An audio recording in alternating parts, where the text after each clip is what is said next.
Thank you, Lord, for being here today. Thank you, Lord, for each and every one of you that are here today.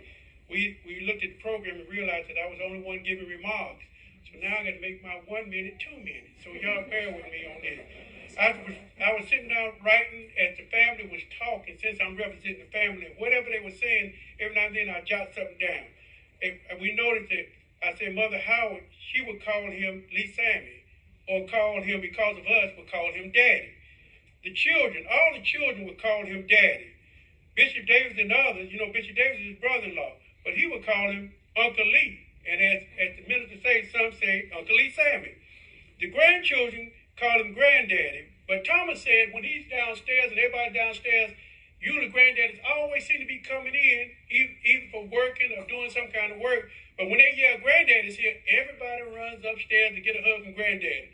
But somewhere in that time that he's getting those hugs, he will make this sound. Do anybody remember that sound? He would say what? Oh.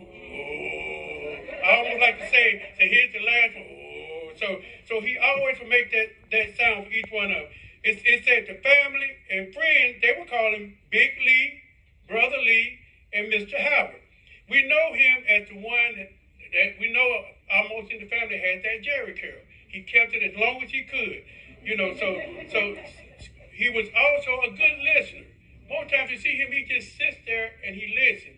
He may not even never comment on what you talked about, but he's a listener. Elder David said he was that motorcycle rider. He wanted to ride with him one time, but he rode that motorcycle, rode it in the parade. So he was a motorcycle rider.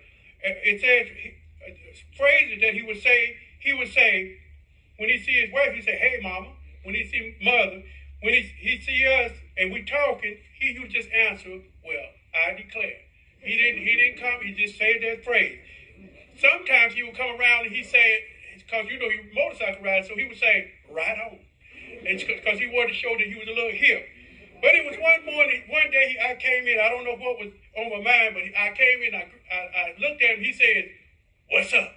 I said, "Heaven." He said, "Oh, better leave that alone." Okay, family realized that every time mother leaves, he's always around the house fixing something, building something, putting in new carpet, painting the house. He didn't want her to be around when he's doing his project, whether he paintball or whatever. But he always seemed to be ready to work. As soon as we pull out the drive, he's doing something. It sounds like to me